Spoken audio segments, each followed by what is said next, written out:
आज मी नौपाडा पोलीस स्टेशनमध्ये एक गुन्हा दाखल करा ही फिर्याद घेऊन आलेलो. म्हणजे कालपर्यंत आपल्याला माहिती होतं की बागेश्वर धामचे बाबा धर्मेंद्र शास्त्री हे शिवाजी महाराजांबद्दल काहीतरी बोलले आणि ते अतिशय आक्षेपार्ह होतं आणि त्याला दुजोरा देताना आणखीन वाईट एक आणखीन बाबा बोललेत. आनंद स्वरूप असं त्या बाबांचं नाव आहे. तर या आनंद स्वरूप आणि बागेश्वर बाबांवर गुन्हा दाखल करा म्हणून या ठिकाणी मी आलेलो आहे. या आनंद स्वरूपबद्दल आपल्याला माहिती द्यायची तर बलिया आणि देवरियाच्या मध्ये सलीमपूर नावाची एक जागा आहे. इथला तो बाबा आहे आणि तो स्वतःच्या साईटवर म्हणतो की मी भाजपचं कार्य करतो आणि भाजपच्या नेतृत्वाला कळलं पाहिजे की मी चांगलं काम करत आहे.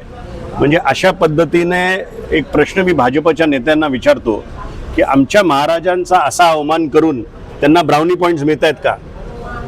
की महाराजांवर जर बोललं तर भाजपमध्ये मोठं स्थान मिळत आहे काय? हा प्रश्न माझ्या मनात आहे. जे अक्कल त्यांनी स्वतःची दाखवली आहे हे बोलून की महाराज कुठल्याही लढाईतच गेले नाही आणि पेशवे लढाई लढले आणि महाराजांनी त्याचं श्रेय घेतलं, हे निंदनकारक आहे. कुठल्याही परिस्थितीत या दोघांवर गुन्हा दाखल झाला पाहिजे आणि गुन्हा दाखल झाला नाही तर 48 तासानंतर आम्ही रस्त्यावर उतरून नक्कीच आंदोलन करू. मग आमच्यावर गुन्हा दाखल झाला तरी चालेल.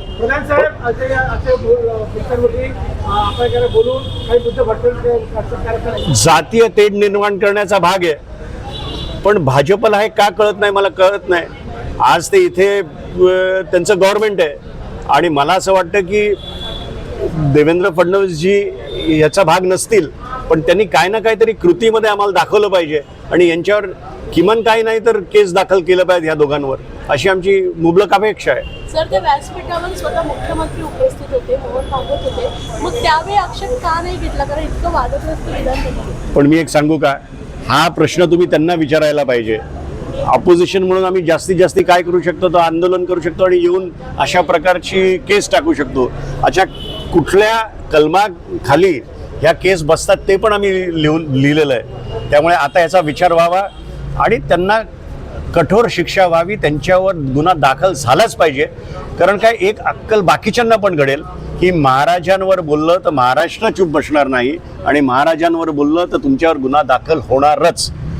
हा संदेश या नौपाडा पोलीस स्टेशनमधनं दिला तर मी नौपाडा पोलिसांचे आभारी असेल.